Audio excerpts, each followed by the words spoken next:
gihe wumva ibintu byose byanze uti nzakomeza kwihangana uko byagenda kose nzatera imbere sinzigera ncika intege. Yari ari ku rugendo ari muri gari ya moshi, ariko gari ya moshi yari yamaze kumukerereza amasaha ane. Muri ayo masaha ane yari amaze yakererewe, yumvise agize igitekerezo cyo kwandika inkuru y'umwana w'umuhungu wiga mu ishuri ryiga ibijyanye n'ubupfumu cyangwa se ibyo gukora amaji. Nuko atashye ageze mu rugo ahita atangira afata ikayi yandika iyo nkuru, arayandika yose. Icyo gihe hari mu 1990. Umuntu nari kukubwira yitwa John Loring. Nyuma y'icyo gihe yashatse umugabo ndetse yimukira muri Portugal, umwarimu wigisha icyongereza kuko we yakomokaga mu Bwongereza, ariko nyuma baza gutandukana n'umugabo we, abaho nabi, ajya kubana na mukuru we kugira ngo ajye amufasha. Nuko atangira no kurwara indwara yo kwiheba, anagerageza kwiyahura inshuro nyinshi. Mbese ubuzima bwe yumvaga bwarabaye bubi nta kintu azigerageraho. Nubwo John yumvaga ameze gutyo, nyuma y'imyaka 5 yanditse ya nkuru ye akayibika, yarongeye yitekerezaho. Icyo gihe urumva none yari afite n'umwana yarabyaye, umwana we agomba kwiga, nta kazi afite. Abitekerezaho, nuko mu 1995 nyuma y'umwaka abitse ya nkuru yibitse, arongera atangira kuyandika. Arayandika ariko nuko asohora igitabo cya mbere, yacyanditse kuri ya mashini bandikishaga intoki, nta biro yagiraga, ntaki, aracyandika agira umu agent we. Igitabo cya mbere cyitwaga Harry Potter the Philosopher's Stone. Amaze kucyandika gihaye umu agent we. Umu agent ni wa muntu ufasha nk'umuhanzi kugira ngo ashobore gukorana n'abantu bashobora gusohora ibihangano bye. Kuri urumva yarakeneye inzu isohora ibihangano by'ibitabo, isohora ibitabo kugira ngo imufashe. Muri iyo nzu bamuhaye amayero 1500 yo kumufasha nka avance yuko bagiye kumwandikira cya gitabo. Ku iyo nzu y'ibitabo nayo ntago yari nini. Bamaze kuyamuha, bamugira inama yo gushaka akazi. Baramubwira ati dukurikije ibintu wanditse ni byiza yego, ariko ntago ibi ngibi bizavamo akazi byo kwandika ibitabo by'abana. Abitekereza ariko ntiyacika intege, n'inama yabo ntiyayumvira, arakomeza. Ubwo 1500 cy'amayero ucyumve nk'umushahara w'ukwezi kumwe, nk'umushahara w'ukwezi kumwe cyangwa bikabije amezi 2, ariko ni nk'umushahara w'ukwezi kumwe. John noneho arakomeza. Muri uwo mwaka yabonye inkunga y'amayero 8,000. Urumva ko amafaranga yari yiyongereye yo kumufasha gukomeza kuzamuruka ukuntu yari yanditse Harry Potter. Harry Potter ntekereza ko hari abantu benshi b'Abanyarwanda bayisomye, abakunda gusoma barayisomye. Ni igitabo cyakozwemo na filime. Nyuma yaho rero cya gitabo cye nyine cya mbere yari yanditse Harry Potter and the Philosopher's Stone cyagezaho muri Amerika, gikundwa n'indi nzu isohora ibitabo, bamuha amadolari 1,050. Sorry, ntago ari 1,050, ahubwo 1,105. Uri kumva ukuntu amafaranga amaze kwiyongera. Uyashyize mu manyarwanda arajya kugera muri miliyoni 100, arayinga miliyoni 90 n'andi. Urumva ko noneho hari kwiyongera. Nawe yaravuze ngo acyumva iyo offer bari bamuhaye cyangwa ayo mafaranga bari bamuhaye kugira ngo basohore igitabo cye, yaratangaye. Nguko uko noneho Harry Potter yabaye igitabo kinini, kagira isorwamo filime, biturutse ku kuba John Loring atarigeze acika intege. Tekereza kuri icyo kintu, kudacika intege. Ngicyo nshaka kutuganira uyu munsi. Mu rugendo rwo gutera imbere mu buzima, uba ukeneye kudacika intege. Gukura n'abantu baguca intege nawe ubwawe ukica intege, uba ukeneye kudacika intege. Tugiye kureba ibintu 4 bishobora kugufasha kudacika intege. Kugira ngo rero tubiganireho, nakwibutsaga kubanza gukora subscribe kugira ngo icyo tuzaganiraho gutana cyo kitazagucika, ndetse ukibuka no gukanda inzogera ya notification. Ikintu cya mbere rero cyagufasha kudacika intege nuko wowe ubwawe umenya ko ari we mwanzi wawe wa mbere. Ntabwo turagira ku bintu by'ingenzi byagufasha kudacika intege, ariko icyo nacyo kirimo. Jya umenya ko ari wowe mwanzi wawe wa mbere. Wowe uko wicira urubanza, uko wikritika, ukumva ko ufite ikibazo, ni wowe mwanzi wa mbere. Ucibwa intege ni iki rero? Icya mbere nyine uko nguko wowe wumva ko si ukwiriye, si wowe ukwiriye kugera ku kintu iki n'iki mu buzima, kariya kazi ushaka kubona si wowe ukwiriye kukabona, hari abandi bavutse bafite bene wabo bakwiriye kukabona. Noneho se icyo bigusaba ngo ugere kuri icyo kintu, ubwoba bwo gutinya, niba ikintu kigusaba gukora cyane ukumva ugize ubwoba, n'ikindi n'abandi bantu mubana abo muhorana bahora nyine baguca intege bati biriya ntabwo wabishobora, wowe turakuzi, wowe ze biriya wabishobora, ibyo byose biguca intege. Ubwo rero umenye ko tugiye kwiga uburyo ibyo byose noneho wabirwanya ugashobora kureka gucika intege mu buzima. Donc ukabaho ubuzima uhora wihangana ku buryo ugera ku ntego yawe, byanze bikunze ntucike intege. Ikintu cya mbere rero cyagufasha kudacika intege ni ukugira intego mu buzima, intego ushaka kugeraho, kandi iyo ntego ikaba ari nziza ku buryo nawe igushimisha mu mutima wawe. Birumvikana ko udakwiriye kuba irimo intego irimo ishyari, irimo kugirira umuntu nabi. Oya, intego ishimisha Imana, intego ishobora kuba guteza imbere umuryango wawe, ishobora kuba irimo gukunda abandi, intego itari mu bwikunde, intego wumva ko koko ari nziza mu buzima, iyi izajya guhora igufasha kudacika intege.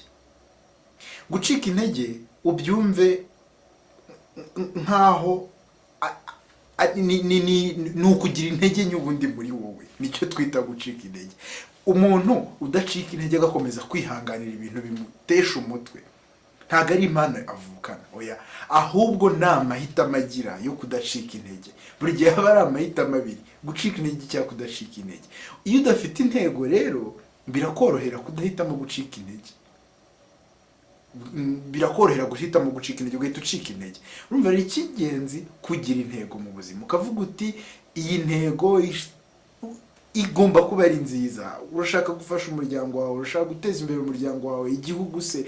Donc gira intego imwe uhora utekerezaho, uko ibintu byagenda kose wumve ko uzayigeraho, iyo izatuma udacika intege. Noneho ikindi kintu cya kabiri ni ugutekereza neza, gutekereza neza ukirinda kwica intege wowe. Uruzi ko ibintu twitekerezaho nibyo bitubaho, ibyo witekerezaho nibyo bizakubaho. Niba wumva ko nyine utazigera utera imbere mu buzima, niba wumva ko ari wowe muntu ku isi wagowe, ubwo uzahora ugowe nyine. Niba utekereza uti ni njye muntu wagowe, naragowe, nigihura n'ibibazo, abantu baranya bazahora bakwanga. Niba utekereza ko uzahora uri umushomeri udafite nuko ngo kuzahora, jya utekereza neza, wiyaturire ibintu byiza. N'ubu uri kuganira n'abantu ubabwira ibintu byiza utekereza ko uzageraho, ntukavuge, ntabwo bivuze ngo ni ukwiyemera cyangwa kwikina, oya, vuga ibintu byiza wumva ko bizakubaho. Ibyo ngibyo aba ari byo uvuga. Ibintu tuvuga, ibyo dutekereza nibyo bihora bitubaho. Ikindi nanone, nugere no muri situation mbi, mu mimerere mibi ya mimerere ubona ko ari mibi, jya ushakamo ikintu cyiza. Nuko turacyari ku kintu cya kabiri. Icya mbere twabonye ari ukugira intego, icya kabiri ni ukwiyaturira ibintu byiza no kuvuga ibintu byiza. Mu mimerere mibi jya ushaka ikintu cyiza cyava muri iyo mimerere mibi. Urugero nshobora kuguha, hari umuntu wavumbuye ibintu byinshi, harimo n'ano matara ducana mu nzu, yitwa Thomas Edison. Igihe Thomas laboratoire ye yashyaga umunsi umwe, abakozi be baje bamubwira ati boss, laboratoire yahiye. Usukuntu yabashubije, yababwira ati kuba yahiye ntacyo bitwaye, ubu amakosa yose twakoze arasibamye, tugiye gutangira bushyashya. Ntabwo ibyamubaye hari byiza, ariko abonyemo ikintu cyiza. Nawe niba nta kazi ufite, jya wumva ko wari umwanya wo kwiga ibindi bintu. Niba umuntu yagukoshereje akagutuka, umva ko ari umwanya wo kwiga imico ishobora kugufasha ikindi gihe mu buzima. Niba watutswe n'umuntu mubana mu nzu, boss azagutuka, jya ushaka ikintu cyiza mu mimerere mibi urimo. Mu mimerere mibi urimo, aho guheranwa nayo, ushaka ikintu cyiza muri yo. Burya nta kintu kibaho ari kibi gusa, oya, mu bintu bibi byabaye haba harimo isomo rimwe ryiza ushobora kwigiramo. Ikindi kintu cya gatatu, ubwo tumaze kureba ibintu bibiri. Icya mbere ni ukugira intego, icya kabiri kuvuga ibintu byiza no kwiyaturira ibintu byiza. Ntukazajye wivugaho ibintu bibi, oya, n'umuntu kuvugaho ibintu bibi jya umugendera kure, jya umugendera kure, uvuga utiriya nta kintu njya mvugana, nta deal tugirana kwa kundi abantu babivuga. Nta umuntu kuvuga naho, umuntu kuvuga ko nta kintu uzageraho, jya umugendera kure. Abo abantu bavuga gutyo jya bagendera kure. Tumaze kubona ibintu bibiri. Icya gatatu rero kizatuma ukomeza kudacika intege, ni ugukomeza kureka guhangayika. Ibintu iyo bikubayeho ntabwo byose washobora kubikontorora. Guhangayika rero ngo ubuse nzabigenza gute mu kwezi, ntabwo wakontorora ibintu byose, ahubwo reka guhangayika urebe muri ya mimerere icyo ushobora gukontorora kiri muri iyo situation, muri iyo mimerere yo kubaho ni ikihe kintu ushobora kugira imbaraga zo guhindura. Ukore list. Niba tuvuga urugero ufite ikibazo cyo kuba umushomeri, ntabwo uri burara ubonye akazi wivuga uti se nzambara iki, ibyo ngibyo ntabwo ushoboye kubikontorora, ahubwo kora list irimo ibintu bishobora kugufasha kubona akazi. Ni ikibazo cyose ufite mu buzima, jya ukora list y'ibyo washobora gukontorora. Ibyo utashobora wihangayika, kuko guhangayika ntabwo biri butume ubishobora. Reba ibyo ushoboye, ahubwo aba ari byo ushakira ibisubizo bitume ugenda uva muri bya bibazo ufite, ahubwo uruhangayikiye ibyo utashobora. Ibyo ni bitatu. Tugiye ku cya kane. Bitatu birarangiye. Icya mbere twabonye, urakibuka? Dusubiranemo.